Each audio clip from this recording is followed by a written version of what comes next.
We know that there's nothing to expect from the president. All it will be is a rhetoric.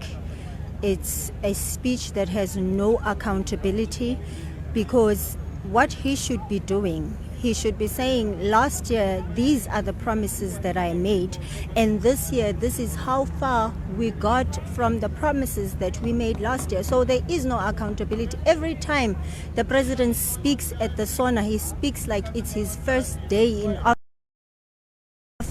Like he doesn't know the challenges of South African, like he doesn't know what is happening in South Africa. He doesn't know the levels of unemployment. He's only discovering them each and every year when he has to come and address South Africans. He provides no solutions. So there's nothing we're expecting from this speech, as always, and each and every year there's nothing we expect unless he starts with accountability. Ministers should be standing here being interviewed by the media to say that we made a promise last year in my department as water and sanitation.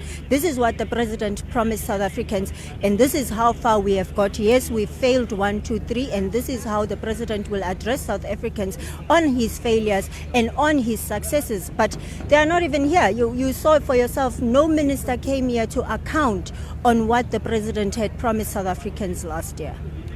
Now, as you're expecting as the EFF that president will not deliver what maybe you would think that he should be, holding on to and speaking to South Africans about, what would you say to him that he needs to focus on, as we have a lot of issues that I've mentioned before? Like, what do you think that should be the ultimate that will make the economic freedom fighters say, yes, the president is paying attention? Firstly, economic freedom in our lifetime, meaning that the youth is dwindling into unemployment each and every day. The unemployment rate in South Africa is increasing each and every day.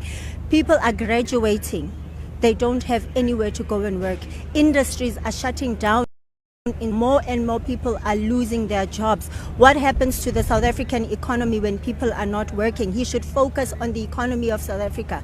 He should focus on the infrastructure of South Africa. If you look at Johannesburg used to be the town in South Africa. Even when you speak internationally, when you say I'm going to Johannesburg, people used to know that they are coming to South Africa.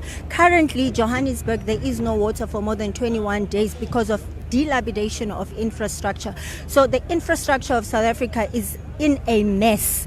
So I don't know what is Cyril Ramaphosa going to address South Africans about if he can't even fix a basic right, which is water.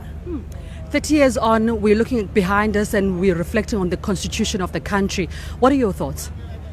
Well, South Africans have nothing to be proud of. Honestly, we were sold a dream. Even with this constitution, we always get told that this is the best constitution in the world. People don't eat this constitution. People eat employment. People eat proper infrastructure. People need services. We are going to local government elections now, which is part of a constitutional right to go and vote. They go and vote for what if they are not getting services? So that's why we want to encourage our South Africans, especially the youth, that stand up and use your vote and go and vote wisely coming this local government elections. Thank you so much for your time. The Voice Lounge, where voices come to life.